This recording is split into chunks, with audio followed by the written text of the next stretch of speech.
Good morning, everyone. This is Kathy Mason from Mason Works Marketing here on Conscious Business Zone today with Pouria Montazeri. Hi, how are you, Pouria? Uh, I'm doing great. Thank you. Thanks for having me. Good. Did I pronounce it right? Yes. You guys, I'm doing the best I can here. But okay, so I am very excited to learn about Rumi today.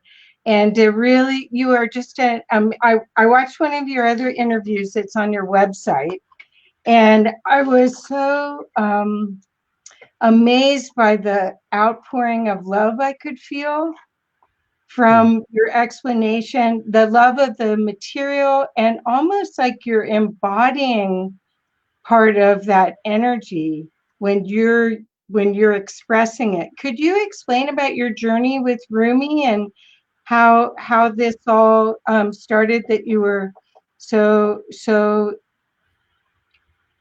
passionate, I guess is the right word, about it? Sure thing. Well, part of the passion is just being Persian, being raised in a culture whose language is sacred and poetry is a way of daily communication Uh-huh. and filled with metaphors and analogies. And it's more of a nonverbal culture where it uses a lot of verbal, but there's a lot of nonverbal communications. So sometimes you just throw a line of poetry to bring home the heart of the matter, as opposed to speaking for 30 to 40 minutes at Oh, times. So that's okay. part of the passion. I grew up with Rumi's poetry and Hafiz's poetry in this culture. Ever since you were a little child, poetry is something you're exposed to. And so that's how it began.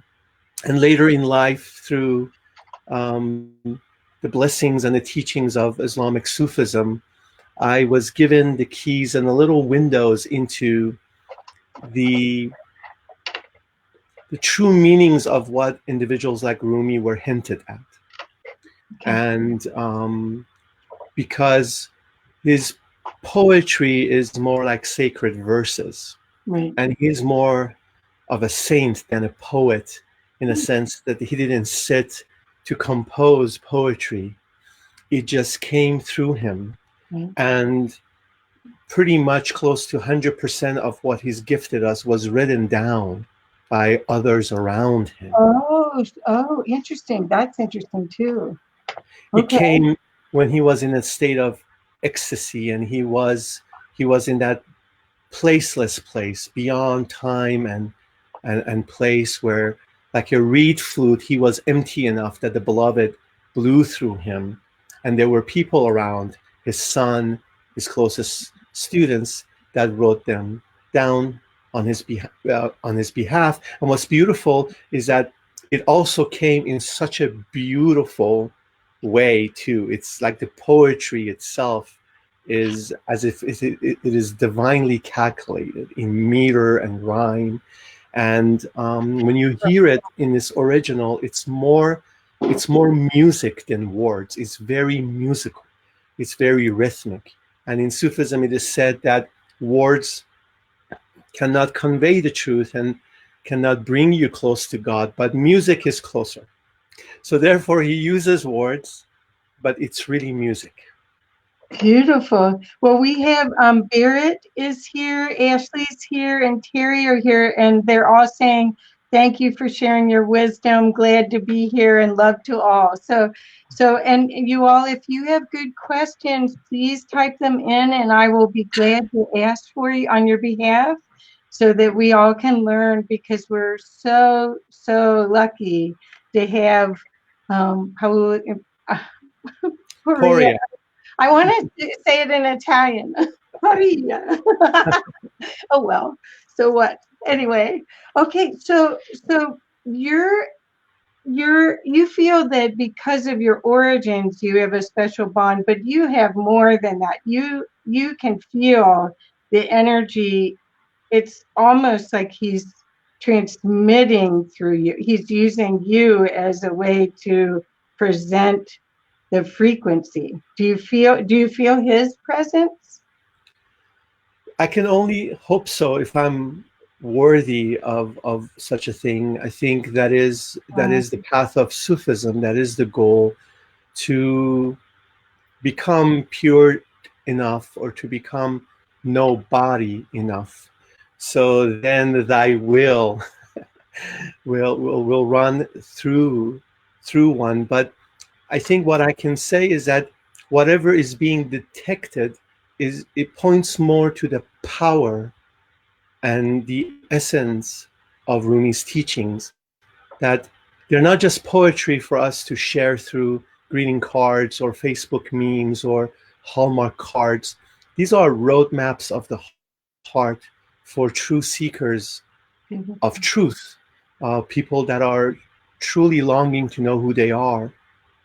And this is a this is a testimony to the power of these teachings, that when you do it, try to even embody them, and try to understand them, and try to contemplate them, and try to marinate in your heart with them, that they are here to transform us. They are here to do exactly what they say, um, uh, for us to do and unfold. So it's more than poetry. It's really pointings that can truly transform people's lives. And having the privileges that I have, being Persian, knowing the language, having been exposed to some of the key elements of what Rumi is speaking to, I feel the privileges that I have, I try to use them into sharing them with the non-Persian Western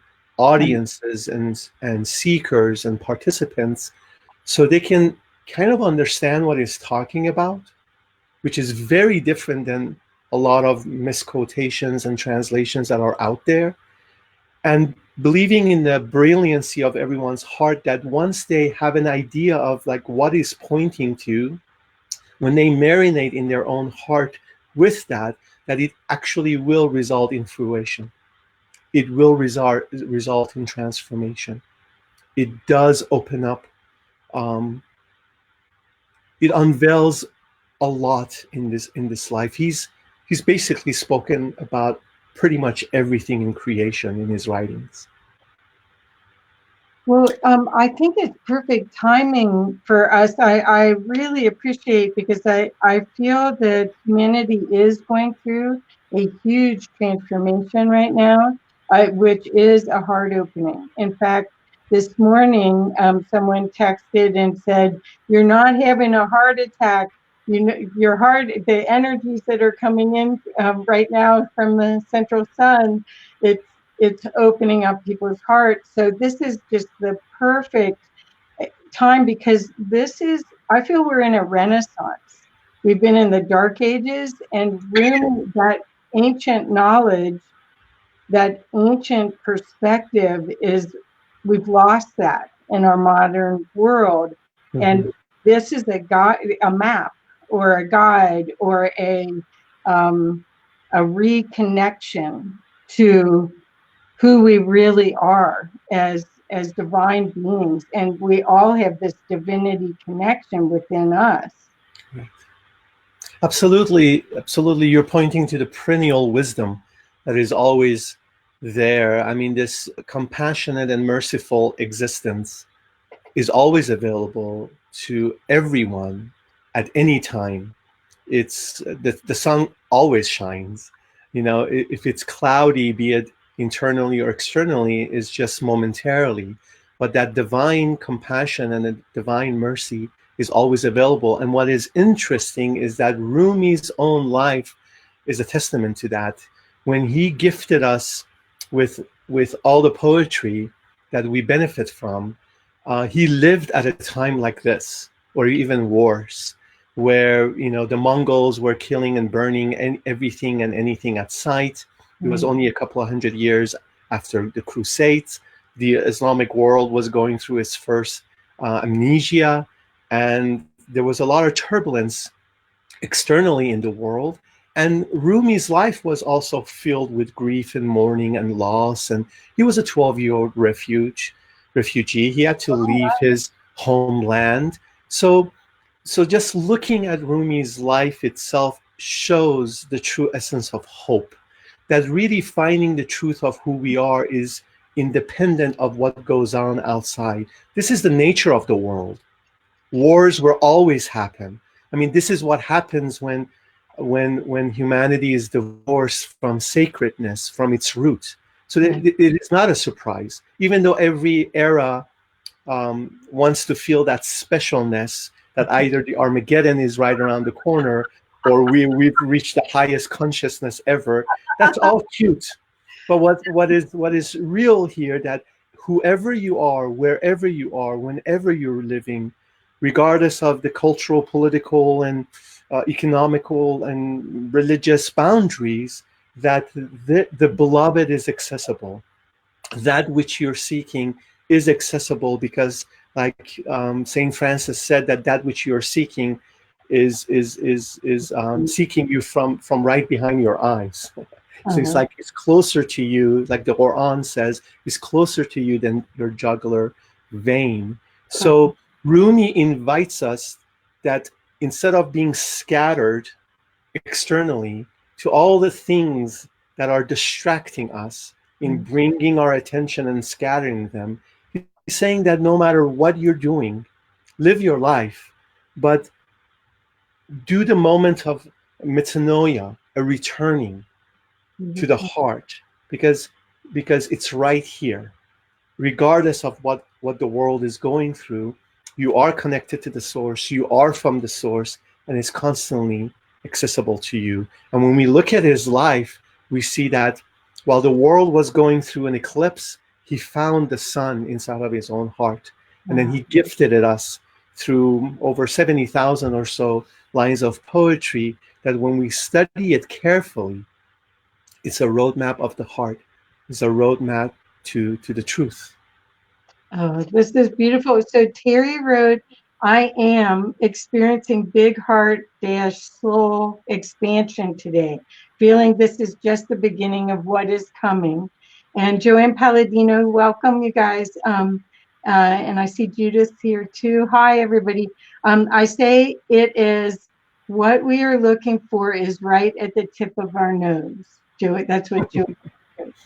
Well, Yes. so you studied a lot of mystical and contemplative different practices. Rumi is just one of your gifts that you've delved into. You also are into Sufism, and what is I'm going to Advaita Vedanta.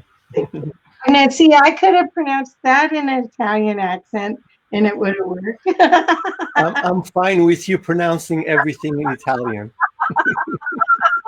Well, it's better than It doesn't really matter, because if they just pick, it doesn't really matter, because if just pick us up and place us in another culture and another neighborhood, all of this will be pretty much irrelevant. So well, the reason why I brought it up is that I first of all, you have this incredible reverence for everything you do. You're very humble, but you are a teacher and a guide for us Westerners who will not spend the years that you've spent 3 decades, or it's what your resume, your bio says, doing this. You probably have spent more, and to us, you're a doorway to this information. You're a doorway to this new potential a different perspective of human potential, because that's what we're talking about. We're talking about living from our heart and talking about the access of that, what divine creatures we are, and what we really are here for, rather than the noise, as you put it, this chaos, which in a lot of cases, the chaos is kind of a test to see if you can stay in the center, right? right. So, Right. but how do all of these metaphysical, mystical studies that you have done, how do they all fit together? Are they in unity, in harmony with each other, or is there aspects that are unique to each one? Beautiful, beautiful question. Well, they fit perfectly. Oh, good. And, That's nice. ultimately, there is one doer, and that's this loving and compassionate existence from which you and I are from. And the best we can do, or the best I can do, is be a fine-tuned instrument to my best ability. Not that I am; it's my aspiration. Right. Because at a concert, at the end of a song, we don't clap for the guitar or the drums or the saxophone. We clap for the musicians. So all the blessing, it comes from the grace, and without grace, um, I don't have anything to offer. I don't have anything. So my anchor and my spine have been the incredible blessings of the Islamic Sufi teachings. And from there, I've naturally, with studying the science and the art of Sufism, you're gravitated towards truth. You branch out and you read and you study the other mystical paths, seemingly different mystical path, and seemingly different mystics. But then you notice that because this existence and unity is the underlying blueprint of this existence, then therefore, accordingly, you hear the same thing in different ways, different languages, different flavors, coming from different, seemingly different mystical paths. So from Sufism, that fed and continues to feed my soul, I I I sought to see what Buddha was saying, what the non-dual Advaita teacher masters were saying, Hinduism, Orthodox Christianity, and you name it. And all I could find right from the beginning was they're saying the same thing. And I was taught in Sufism not to be so caught up on the surface, on semantics, on the form, to seek the inner meaning underneath the seemingly different voices and metaphors and cultures pointing to the same truth. Because the essence of Islam is unity, that there is only one. So if that is the truth, if that is the one, then in pursuit of the one, you can only find one. So growing up for me, the mystics and the saints were my role models and heroes, not celebrities from Hollywood or professional sports or what have you. Those were the individuals that I looked up to and continue to look up to, because when I do look around in society and culture and the world that I've always lived in, other than mystics and saints and prophets, all the amazing women and men that have come before me, I don't see anyone from my humble perspective worthy enough for me to want to follow than them. So they've without them, I would still be a nobody, and I'm still a nobody. I still every time a wave of sadness or a wave of doubt or confusion arises, the first thing I do, I go to the stories and the words of the mystics and saints, and they provide hope, not because it's a novel or a fiction story, is that they lived this. And what they left behind, if we truly study it, is a map, is a roadmap of how to navigate this life and always try to be in a state of remembrance and a constant prayer and constant connection to one's heart, no matter how we navigate the world outside. That's the recipe for now, I would say. Well, probably was always the intention is that the heart rule, not the brain, not the ego, but the heart. But actually, there's three brains, right? There's the Dantian, the heart here, and they're all brains. So, having them all work in unison. What is your favorite Rumi poem? One. Favorite Rumi poem. Um,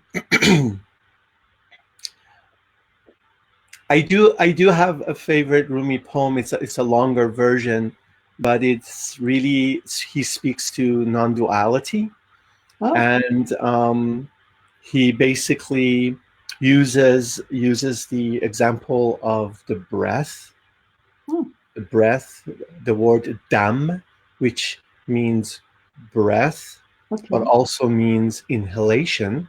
Hmm, And what's interesting is that the word dam, which means breath and inhalation, the word for exhalation is baz dam, which oh, means inhalation again.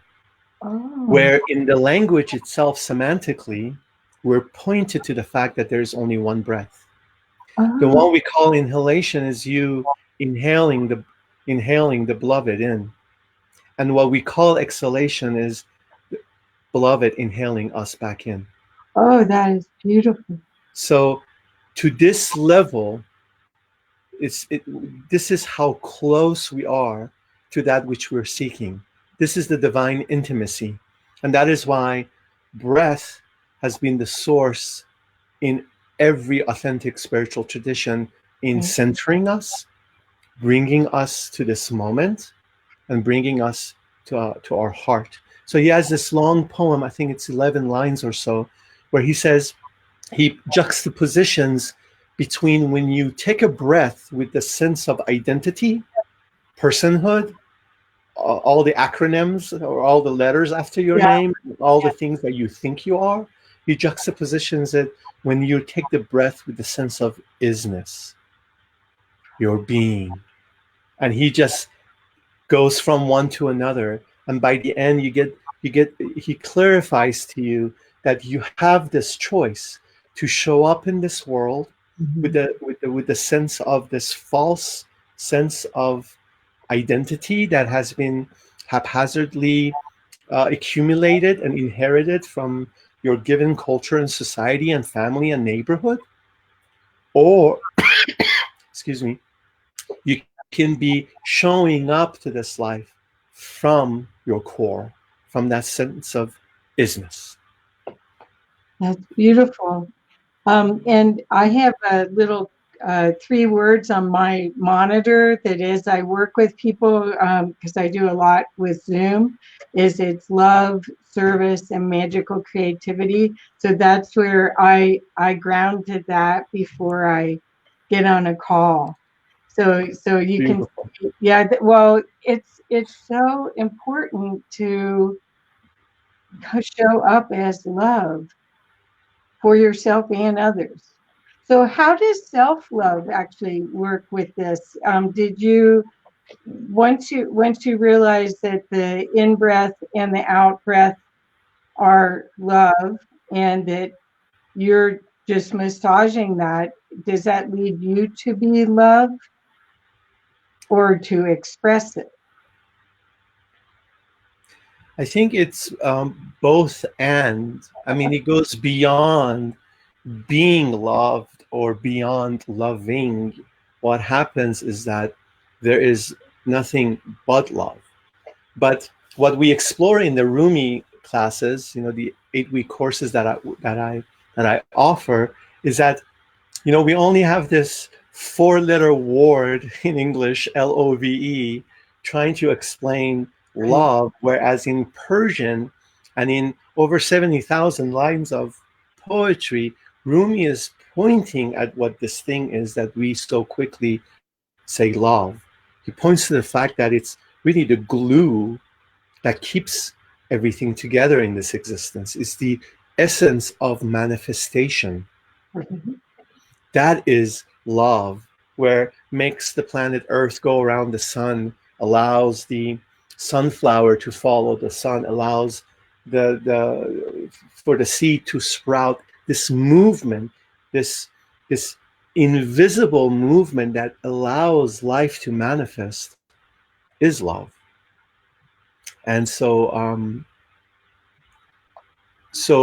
spiritual discipline fine tunes our system, Mhm. our body, or auras, magnetic fields and everything. Two, just like everything else in life, to be attuned with the laws of existence, to be one with the divine will. And in that doing so is love manifesting effortlessly. We get out of the way. So that being said, that kind of love is very different than the post-truth, postmodern spirituality's version of self-love. We have to understand what we're talking about self-love. If the self-love that we're speaking of is the kind of this modern, postmodern psychological remedy to a cultural shaming and guilting that this particular culture and society has come from, that its remedy is to not shame itself and run with guilt and needs to love itself, then that has its place. That's called, adding love and compassion and patience to this manufactured identity that has gone through a lot and it continues to go through a lot. So that's that.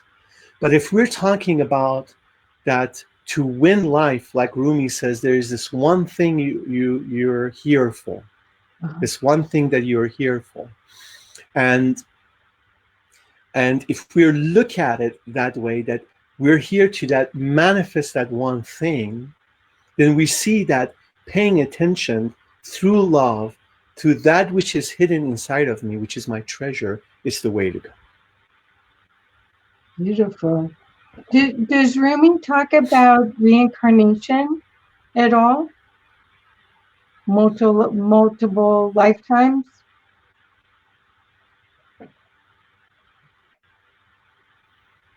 I think I've lost your video and audio. I see myself, but I don't see you. Oh, I'm still here. I don't know what to tell you. Uh-oh.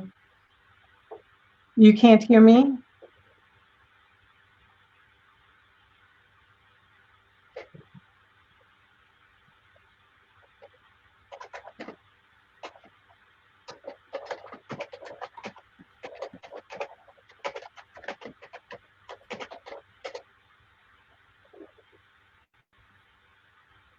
So I suggested that we go out and come back in.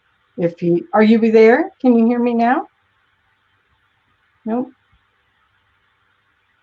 Oh. And now he's frozen. So, nope. Now can you hear me? Oh, good. Okay. So just be patient with us for 1 second. If anybody has any questions, this is a huge treat to be able to ask a master for advice or insight. So please, if you have any questions, please ask. Can you hear me now? Yes, I can see you and hear you. Yeah, who knows? Technology is a trip, isn't it? Well, thank you for doing that. So what I just asked about was reincarnation. Does Rumi believe in reincarnation or talk about it? There is not much talk about reincarnation in his teachings, because the focus is so much into savoring this one sure life. Okay. To awaken to who we truly are before the inevitable death arrives. And so that's why he echoed again and again the Prophet Muhammad's teachings of die before you die. And he expounds upon what that really means, that in this path, in a way, is a path of constant dying, but voluntarily deaths, of letting go and shedding of all that who we are truly not, and all that doesn't serve us, and all that we think we are. And the more deaths, the closer we get to who we truly are before the inevitable death that arrives for all of us. So Terry asked, did Rumi discuss NDEs, which are near-death experiences? You're saying that he's suggesting that we die, the ego, the costume die so that we can be reborn in love. But does he talk about the aspect of actually physical death and then rebirth? He doesn't talk about those near-death experiences as the modern research scientific community does, but his own life, when we study it and we see the transmutation and transformation, is this constant dying and rebirthing in the here and now. I mean, he went from being a very well-known scholar with over 10,000 students at the time following him, to meeting a wandering dervish, to meeting this incredible being named Shams of Tabriz.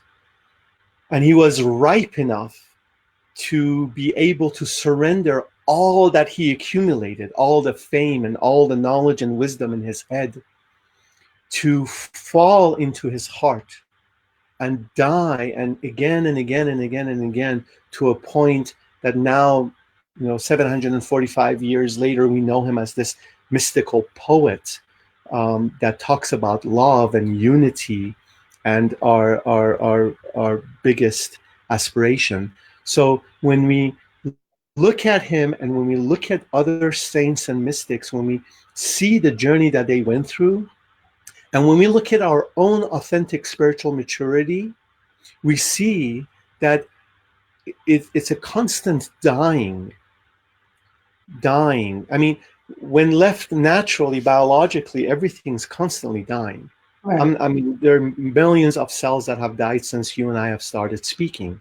Right. But on the spiritual path, we voluntarily get on with that act of dying. We voluntarily shed everything that veils us from the beloved, from our truth, our heart, from the sun.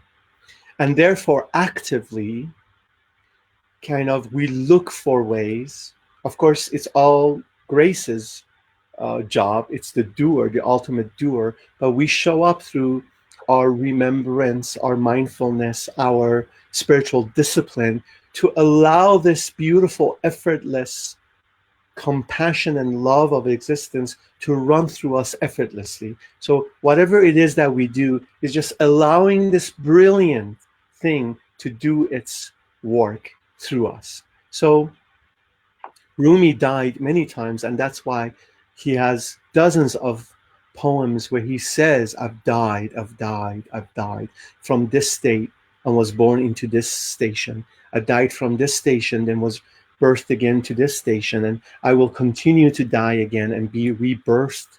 And also he has poetry that invites us to die and die and die in this love, die again and again. It's one of the biggest teachings one of the biggest themes in his teachings is this dying before we die. Sorry, I got a text to send.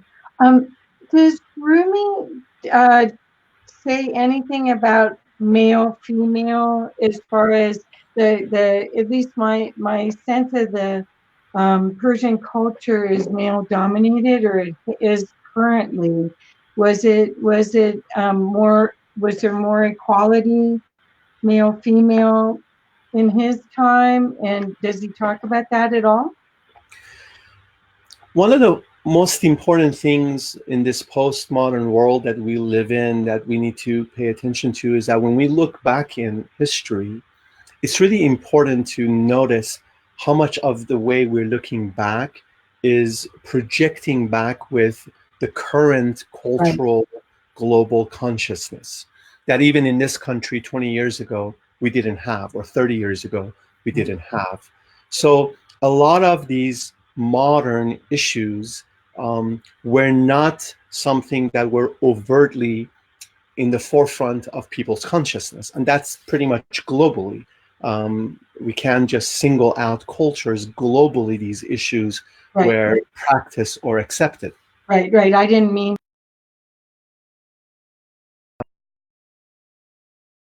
went one for, of the things that are you there?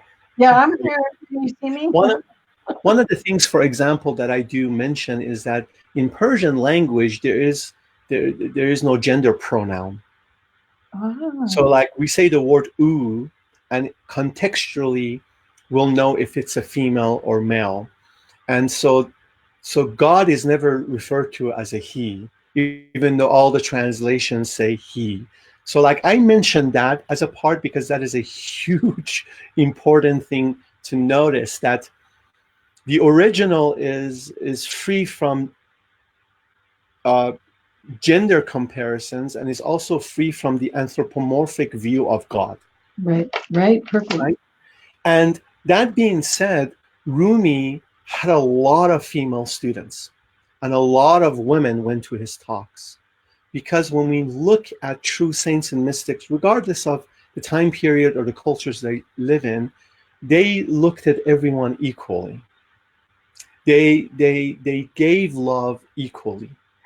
And yes, cultures and people have gone through different ways, patriarchy, matriarchy, and those things constantly shift. But Right, when it comes to the essence of teaching, he treated everyone equally. This incredible existence provides equally to everyone. And from that perspective, it is a little bit beyond the comparisons. And I I think the comparisons is the things that you and I on the surface have to figure out, have to connect it to the sacred teachings, and have to get it right in our own way. right, right. Well, and I just wondered because I wondered, when we're love, as you said, that word is used in some, well, English is very concise compared to other languages, and love is used in such a broad way, and you almost want to put unconditional in front of the word love to actually come to what you're talking about, this dying to this unconditional love, not to a physical love. It's this spiritual this grace. That word grace is beautiful for this. But English is very concise. It reduces almost to the left brain side, and what you're talking about is this whole express this, it's almost like a bud opening up and experiencing the fullness Right, of the right. flower opening. Right. I mean, the sun shines. In a desert, a cactus grows, and in a rose garden, a rose grows. But the sun shines, and that sun is in each of our hearts. Mhm. That, like, lack of a better word, you use unconditional love is part of who we are and is accessible to us. And I think spiritual discipline and all the teachings and all the pointers that mystics and saints provide is just for us to get to a place where the sun shines naturally without me being in its way. Because when I get in its way, it does become conditional. I get to choose where this love should shine. I do judge between a rose and a cactus, Right. but the sun doesn't. And Well, we have that aspiration, we have that potential. that's beautiful because that is our labeling reduces everything, and the labeling is your protection supposedly, but it actually reduces your experience here. Yes, The whole, I think the game in play is to release all of those labels and to experience because it's actually a eventual, it's actually a, yeah, illuminating experience. That's all. yes, So yeah. do you want to explain a little bit? We do have a couple more people on, but they haven't asked questions. Terry asked, would you equate the dying as a surrendering? There is no dying without surrendering. Yes. So, kind of one of the root words for the word Islam that Rumi uses a lot, and he was a Muslim, is to surrender. Surrendering what? Giving up and surrendering all that I think it's me, all that is keeping me from feeling and being one with the beloved. In that surrendering, that which is being surrendered is worthy of death. What do I mean by that? It's like that which is born dies. Our thoughts, our identities, the mind, the way everything is manifested, these are the things that actually die. But the mystics say that the essence of who we truly are was never born, it never dies. Mm-hmm. So from that perspective, there is no fear. So then, that being said, whatever we surrender comes from, has to be part of that which was born. Therefore, it needs to shed. It has to die, right? Right. So surrendering and dying, in a way, is you letting go of all of that. That its makeup is birth and death and birth and death, for you to access that, to go beyond the two, which is the essence of who we are. So in short, yes, Yeah. surrendering and submission is letting go. Right. And letting go is a way of these little deaths that we experience. Absolutely, I feel like Terry. that's a daily practice because every time you're triggered, yeah, Terry says, yes, thank you.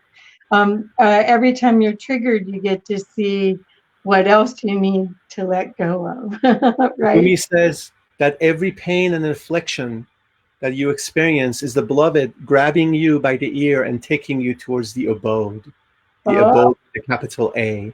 That yes, everything, trigger, pain, suffering, up, down, positive, negative, everything is this infinite, compassionate existence speaking to you and showing you. You might not be speaking in English, but through spiritual discipline, we fine tune our system that we've been given so beautifully and freely to hear, to cultivate the inner five senses, to hear the beloved, to heed its call towards the abode. So absolutely. beautiful. So I want to make sure that we, because we're coming up, we've got about 10 more minutes at the most.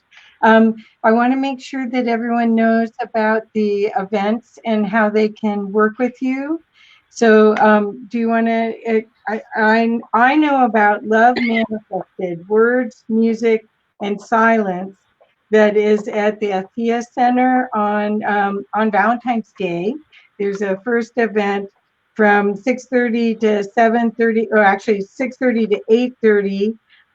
And there'll be music and poetry. Do you want to talk a little bit about that? And then we'll Yes. talk about the Yes. next. Yes. The Althea Center has been kind enough to invite me and my dear friends um, to create this very contemplative experience of poetry and music this Friday night at their center down in Denver from 6:30 to 8:30. Um, and then on Sunday, 2 days later, from 1 to 2:30 in the afternoon, I'm providing a workshop to the Althea community and the Denver community at large. Whoever is willing is more than welcome to come. And for years, I've offered the level 1 and level 2 8-week courses Uh-huh. that we go deep into the teachings of Rumi for 8 weeks in a row in level 1 and 8 weeks in a row in level 2, um, touching on the main themes that he speaks to and he points to. And for the first time, starting in late March, these 8-week courses will actually take place at the Althea Center in Denver, as opposed to in different places in Boulder, including my own home. So Althea has offered to host these upcoming in-person level 1 courses, and it will start in late March. And for the Friday night evening event, Sunday workshop, or the upcoming 8-week course in person, you can go to Althea Center for Engaged Spirituality's website, Oh, and and I've and got your website. Should I put their yes, website up then? Oops, let me grab it. sure, your website would be nice as well. And Okay. my website will provide individuals with information, but more importantly, if anyone wants to contact me via email or phone conversation, if I can be of service to anyone when it comes to these things, that I'll be more than happy to Well, engage with individuals. I am so lucky that I got to meet you. Are you in Boulder? Yes, I live in Boulder. Me too. Wonderful. How about and I guess you weren't out shoveling this morning, but yeah, I was. Okay. Well, here's the Althea Centers, and you have to know the Althea Center. It was built by three women over 100 years ago, and it has a frequency of its own that is quite beautiful. It's the perfect place for your event. It's a perfect marriage for Yes. the frequency that's already living there and nurtured there, and what you're offering to bust people right open, and to see what the potential is in your life to live from this space of love, which is Mm, our journey that we're here for. That's what my belief is. So yes. thank you so much. Is there anything else that you'd like to add before we sign off? Just for those who are tuning in on social media, that on Facebook, Footprints of Rumi.